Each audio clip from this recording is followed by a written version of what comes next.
He's reshaped Ethiopia and won a Nobel Peace Prize. Now, Abiy Ahmed is facing a leadership test as he starts an offensive against the Tigray region. So, just what are the causes of tension there? And is Ethiopia heading for civil war? This is Inside Story.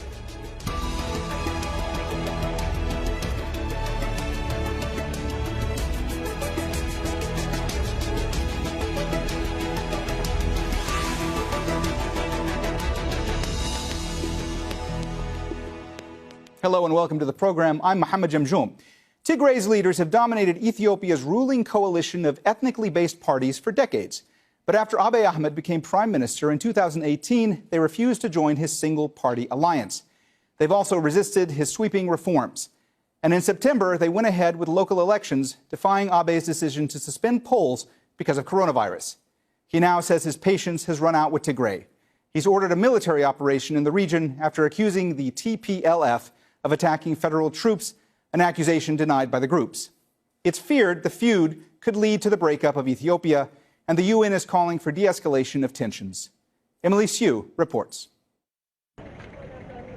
It was business as usual in the Ethiopian capital, but many here are on alert as an armed conflict simmers in the north of the country. We're not people who fight and kill each other. Therefore, I personally feel that the Tigray and federal governments should solve their differences through dialogue and negotiations and prioritize the interests of our nation. Chaos creates a perfect opportunity for robbery. Our country needs peace. I'm now sick of this. We're in a very disgusting time. I'm telling you the truth. Prime Minister Abiy Ahmed launched a military offensive in the northern Tigray region, accusing the opposition-led local government of attacking federal troops and looting their assets. The region's ruled by the Tigray People's Liberation Front, or TPLF. Today, the apostate Ethiopian has stabbed Ethiopia. What makes this attack one of the most shocking attacks is that TPLF is viewing the Ethiopian National Defense Forces as a foreign army. I declare that we Ethiopians will do all we can to shame and destroy this force. Abiy declared a 6-month state of emergency in Tigray and shut down electricity, phone and internet services there. In a statement aired on Tigray TV, a regional government spokesman accuses the Nobel Prize-winning prime minister of cowing the people of Tigray into submission by force. Tensions between the two sides escalated in September when Tigray went ahead with regional elections despite a ban from the federal government. Abiy postponed the polls citing the coronavirus pandemic, but the TPLF says he delayed them to stay in power. The TPLF dominated Ethiopian politics for more than 3 decades and says Abiy squeezed him out of the federal government when he came to power in 2018. Analysts warn the conflict in Tigray could turn into a civil war. This could also lead to the destabilization and the fracturing of Ethiopia's military, because Tigrayan officers, particularly based in Tigray, are thought that they may not be loyal to the federal government in terms of its efforts to remove the TPLF leadership. So this could lead to a broader crisis throughout Ethiopia, and it could also spread to the Horn of Africa region. The UN has called on both sides to de-escalate tensions and find a peaceful solution to the dispute. The Secretary General underlined the importance of stability for Ethiopia and the Horn of Africa, a region with a long history of border conflicts and political unrest. Emily Sue, Al Jazeera.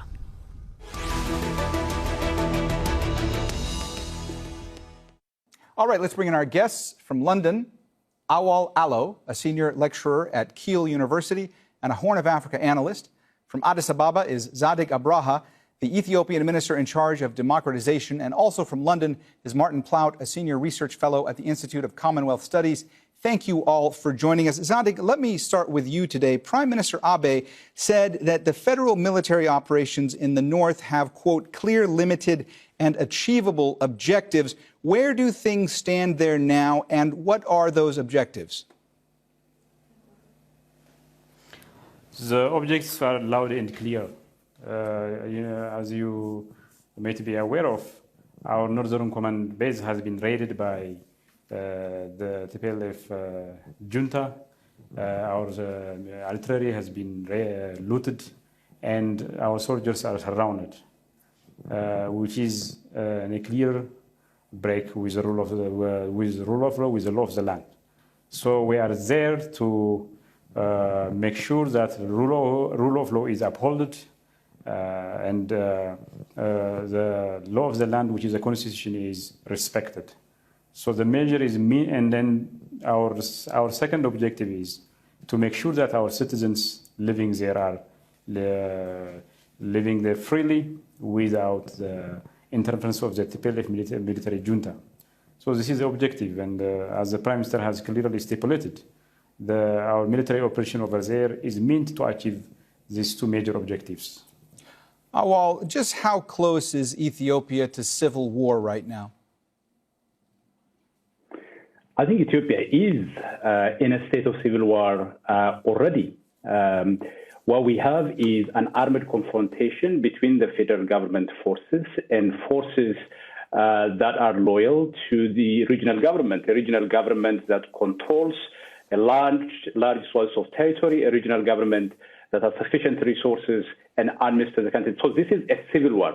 But just to address the point Zadig was making earlier, that the government was forced into this confrontation, I mean, to be quite honest, we know that the writings are already on the wall that war is coming in terms of the political confrontation between the two forces. And the war in Tigray now is basically an extension of the war that the Abiy government has been prosecuting in places like Oromia. The only reason why we are here talking about armed confrontation is because TPLF, which runs the Tigray region, has an army. It controls its own region. It has resources that allows it to defend itself. But the evidence very clearly shows that there has already been provocative military deployment on the border. So if TPLF, as the Ethiopian government claiming now, tried to loot, for example, the resources of the Northern Command, it's probably because it saw that war is coming and that war is imminent, because there has been threats of use of force against them. Martin, so what are the reasons for the conflict and why has it escalated so much? Was the tipping point for all this the holding of the election? I think that was the immediate cause. In a sense, you can't hold an election in an area where the part of a country where the federal government says you can't hold that election, that it's illegitimate, and if you go ahead with it, it's a direct challenge to the state. But perhaps even more directly, when the federal government attempted to send a military commander to the north to take control of the army, the Tigrayans basically told him to go home, that he wasn't going to be allowed. But if you go a little bit further back than that, you see really this integration of the system of government that was brought about in 1991 when the Tigrayans took control of the central government. And they brought about a system of ethnic federalism, which basically left them controlling through a series of proxies all the various regions and the peoples of Ethiopia. And that gradually fell away until you get the election of Prime Minister Abiy. And once that happened, it opened a Pandora's box and all sorts of ethnic tensions exploded. Zadig, I know you were eager to jump in and respond to some of what Awol had said. Please go ahead. The way I will characterize the ongoing operation in Tigray is very wrong. If one is to call what's happening a civil war in the strictest sense of the term carries the weight of a war between people, like among people, which is not the case here. This is a conflict between a federal government that is trying to uphold rule of law in Tigray and a rogue military junta that is trying to keep the good people of Tigray away from the rest of the country by way of massacre, looting banks, and so on. So this is not anywhere closer to civil war. And this is not an extension of what is happening in Oromia or somewhere else. You know, we are trying to make Ethiopia a democratic success against all odds. The reform has brought about a number of challenges. And as a country that has been out there looking for a possible democratic government, we know what this brings about. So what's happening in Oromia or in the south, this is a normal challenge. And the way we are responding to the challenge is, we believe, the right way to do. Like, there is no this kind of attack against our military bases in Oromia or in the south. So this is not closer. This is not an extension of what's happening in Oromia or the south, and this is not also in any way a civil war. This is simply the people of Tigray are against this, against the move by the TPLF. Whenever our army makes its way in Dansha or in some other part of the region, now the people are coming out in mass and welcoming our army. It shows that the people of Tigray are not behind this behind the attack on our northern command base. It would be interesting. It's really interesting to hear Zadig, as minister responsible for democratization, saying what he was just said. The Prime Minister dissolved the former governing EPRDF party and created a new party that does not reflect existing fault lines in the country, that does not reflect existing social cleavages or the kind of predominant modes of organizing and mobilization that exists in the country. He changed the party in a very rushed way in December of last year. By May, he realized that there is no way that that party could win anything resembling a competitive election. So the Prime Minister used the public health emergency in relation to COVID to postpone the election. Now, after essentially eliminating every kind of powerful or formidable political adversary within Oromia, which is the most significant region, after eliminating, jailing everybody, the Prime Minister is saying, now we can go for election, even though the initial justification, which is COVID, has not been dealt with. The numbers are going up, more people are dying. So you can see that the difference between these two forces is ultimately political. It is ideological. It's ideological in the sense that we have a Prime Minister that is determined to impose his own vision of the future on the Ethiopian people. He wants to make the Ethiopian state great again, an idea which is opposed by a significant majority in that country. And you have, on the other hand, people who are opposed to that vision.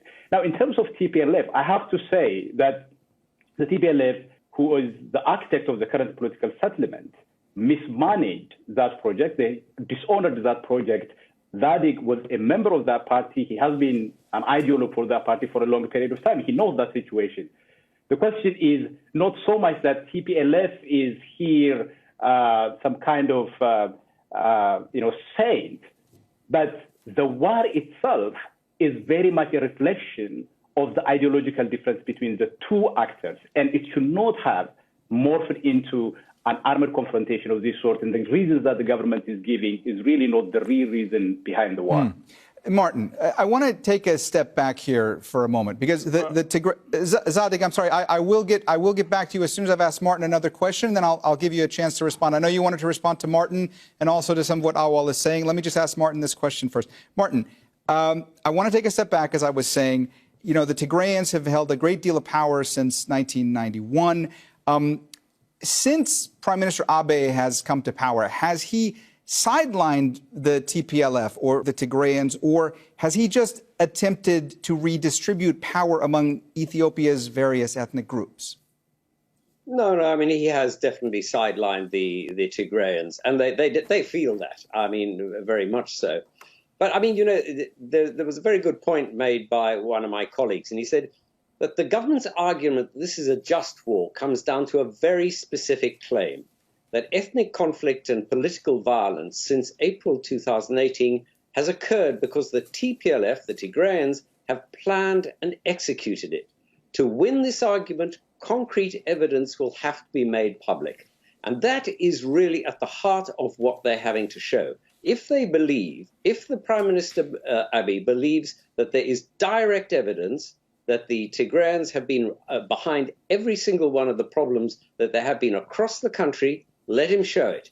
One more challenge, let the Ethiopians and the Tigrayans allow reporters, independent reporters, both from Ethiopia and from the international community, to go up to the front lines and witness what's going on for themselves and end the cutting off of telecommunications with Tigray. Let information flow. then we'll begin to know what's really going on. All right, Zadig, please go ahead. I know you wanted to jump in before. Here's your chance to respond. Okay, I want to first tackle what Awol has said. You know, EPRDF, Awol is saying that the Prosperity Party, the newly established party, which is a continuation of PRDF in some sense, is established by the Prime Minister. This is very wrong. The Prime Minister is part and parcel of the effort to change EPRDF into Prosperity Party. So it is not only the Prime Minister's vision, it is a shared vision among the rank and file of the Prosperity Party. And Awol said the difference between TPLF and Prosperity Party is ideological difference. That is very wrong. He's attacking our Northern Command, he's attacking our soldiers. An ideological difference. It can never be the case. It is simply an attempt by the terrorist group to impose its will on our military base, which rejected its call, a time and again call to join its resistance. And Prosperity Party is established in a way that aggregates the problems here, the problems in the country. It's aware of the fault lines, and the way our program is designed is in a way that solves our long-standing problems. If EPRDF's program was meant to solve our long-standing problems, it would have solved it. What we are seeing is because EPRDF didn't solve our problems, it simply worsened or postponed it to some other time. And Awol also said that the election was postponed for wrong reasons. That's very wrong. You know, 50 plus countries have postponed the election due to COVID-19. And it was not our will. We wanted to go out for the election and compete openly, but it is up to the National Electoral Board to do so. The National Electoral Board felt due to COVID, Ethiopia is not ready for election. So we were forced. We were members of these parties who said, who opposed the decision of the National Electoral Board. You know, National Electoral Board is chaired by Bertura Mdeksa, a non-opposition figure, and nobody can question her credibility. And she's more credible than any of us. So this is not our will. This is the will of the National Electoral Board, and we were meant to accept it. And now, you know, COVID has become a way of life. You don't have a proof that it will go away someday. Nobody has a proof that we'll be able to get the vaccine anytime soon. So we cannot postpone. But even if Ethiopia's people right to vote for unlimited number of time, like for undetermined number of time. And it's even now, it is not up to us. The National Electoral Board came up with the solution that since we have learned a lot, since we have come to know how to live with COVID, then we can go ahead with the election and make it happen in 9 months' time. So, and we are subserving ourselves to the decision of the National Electoral Board together with the parliament. Zadig, so I don't think what the idea is ill-founded, and it's not the truth. It is against the truth of the ground. All right, Zadig, I can see and now that I want to tackle what Martin said. Zadig, I'm sorry, but we're starting to run out of time. Yes. Let me get back to you with another question in a few minutes. You can respond to what Martin said, but I want to go to Awol now because he wanted to jump in and respond to some of what you were saying just now. Go ahead, Awol. It's astonishing that people like Zadig or the Prime Minister would tell us what is so wrong with the TPLF regime or with the EPRDF regime. These people were an integral part of the EPRDF regime. Zadig was one of the ideologues. The Prime Minister, he was one of the people, he was a minister, he was responsible for one of the security agencies in that country. Now, it is easy, having served in that regime, now to say that regime has dishonored the constitution, was not committed to democratization. But what reason do we have to believe that the people who are now running the country are actually committed to democratization when we see on the ground practices that are completely the opposite of what they say? Zadig said the electoral board is independent. There is no evidence to show that the electoral board is actually independent. The Prime Minister is in control of the government, and most of the things that are happening in the country are happening precisely because he mismanaged the transitional process. He mismanaged the transitional process in the sense that while he was given a very specific mandate when he came to power, I think it's important to understand that this Prime Minister was not elected, that he was selected by the party after a popular protest by the Oromo youth forced the then Prime Minister to resign. When he was selected by his party, he was given a very specific, very limited mandate, which is to lead the country through transition to democracy while building political consensus and promoting national reconciliation. That was the mandate that he was given. And instead of doing that, the prime minister basically presented himself as somebody who got a fresh mandate from the electorate, and he started making interventions that have a constitutional implication. He wanted to recreate the Ethiopian state. He wanted to push the political settlement in a different direction. That is what is at the core the problem that we see now. But in terms of this violence that is being blamed against the TPLF and other forces, I think it's important to highlight that while one cannot rule out that TPLF might have an interest in instigating violence, at the same time, there are reasons to believe that the government might be behind some of the violence that we see. When in Shashamane, for example, a significant number of people were killed, security forces were simply standing there and watching. They said, we have not been instructed to intervene. Now, as somebody who grew up in Ethiopia, I know that it is a country where kind of law and order culture runs deep. Security forces would actually want to enforce law and order even when they are not on duty. So when you look at events such as that, when you look at, for example, the way in which the recent violence in the Wolaga region has been spinned by the government, there are reasons to suspect that the government may be behind some of this violence. I'm not saying that there is a clear evidence, but when they accuse TPLF and other forces, they are expected to come forward with evidence so that people would be able to judge. But there are also reasons to suspect that the government may be behind some of this. Well, let me just, sorry to interrupt you, but I know Zadig's been trying to get in a point. He wanted to respond to something Martin said. Zadig, please go ahead, but please be mindful, we don't have much time left, and I'd like to try to get Martin's thoughts on what you have to say about his response earlier as well. Go ahead. Okay. One thing I want to get straight, corrected is we are not the ones that interrupted the telecommunication connectivity in Tigray. It is a TPLF regime through its apparatus that interrupted the telecommunication connectivity. And the government has no problem subscribing itself to an independent review, and we have been availing it for that. But I also want to respond to what Awol has been saying.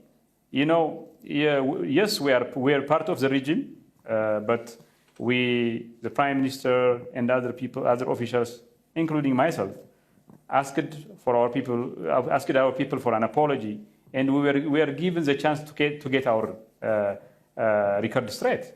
And the difference between us and the TPLF is here. TPLF chose not to be part of a new political settlement, not to subscribe itself for a call to a fair share of power. Zadig, rather, the TPLF is so used to privilege that. Zadig, I'm sorry to interrupt you. Just that we're really almost out of time, and I want to ask Martin here as well a last question. I want to know from your perspective, Martin, how likely is it that Eritrea's military gets pulled into this now? I think that is a real danger. We have seen some reports that people with Eritreans have been found on the battlefield in uniform. That cannot be corroborated yet.